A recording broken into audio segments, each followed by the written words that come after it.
I am very displeased to say the franchise has already fallen off. Well, I can safely say we are so back. This video contains spoilers.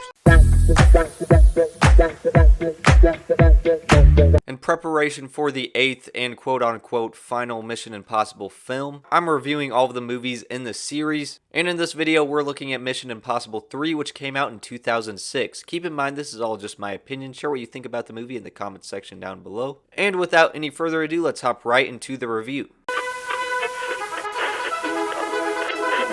First of all, I absolutely love how the opening scene for this movie is something that takes place towards the end, and it immediately just sets the tone, the vibe for this movie. And when it comes to the actual plot, I think they did something interesting here where Ethan Hunt wants to get married, and he's keeping all the secret agent stuff he did as a secret. Yeah, that makes sense. But in this movie, he has to return to the IMF, and so throughout this movie, he and his team are going to different parts of the world for this mission, with the whole mission kind of revolving around this biological hazard thingy, also known as the rabbit's foot. And I do appreciate how a lot of this really isn't about the world ending or anything huge, it's more so just personal stakes, where Ethan's wife winds up being in danger. Which, by the way, that was a crazy plot twist that he just decided to marry her in that one scene before he went off to his mission. That was one plot twist I can safely say I was not expecting. And I do appreciate how there are plot twists in this movie, but it's not anything too excessive.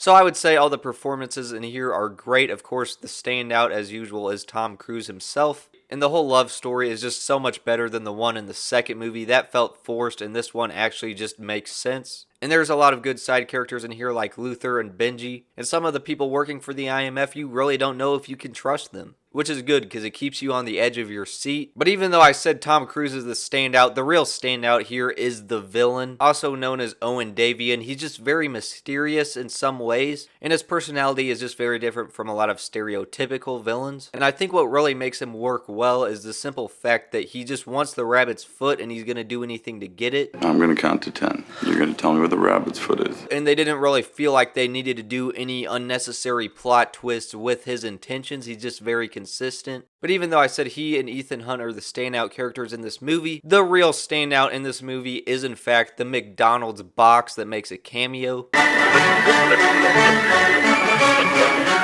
As I stated before, there's tension throughout this movie, and there's just a lot of cool action that they do with guns, vehicles, classic fist fights, all that great stuff. Really any type of fighting you could think of. And I do like when the characters kind of disguise themselves. There's one like phenomenal scene where Ethan sneaks into somewhere by changing his disguise. The execution was so good there, that might have been my favorite part of the movie. Now, I did feel like the ultra-realistic masks from the first two movies just felt a little bit unrealistic, a little bit over the top. And they continue to do that in this movie, but at least here they show you the full process of them making the mask, which just makes it automatically feel more realistic. Similar to other Mission Impossible films, there's not really too much VFX in here. It mostly relies on stunt work and practical effects. You had J.J. Abrams directing this, and there's some good cinematography here, some good lighting in different scenes. I will say, though, there is some shaky camera here and there. It's not the most excessive shaky camera stuff I've seen, but generally speaking, I always prefer when the camera doesn't shake.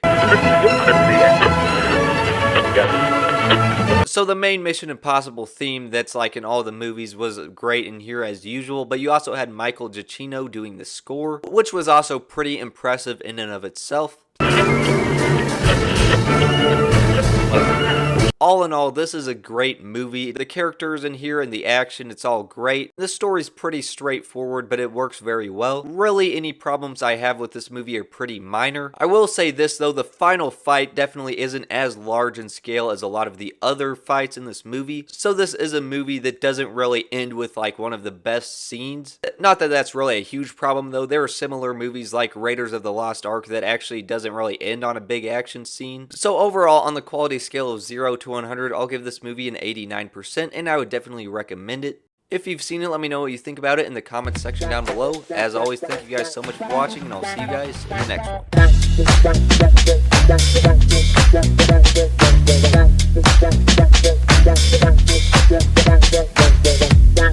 one.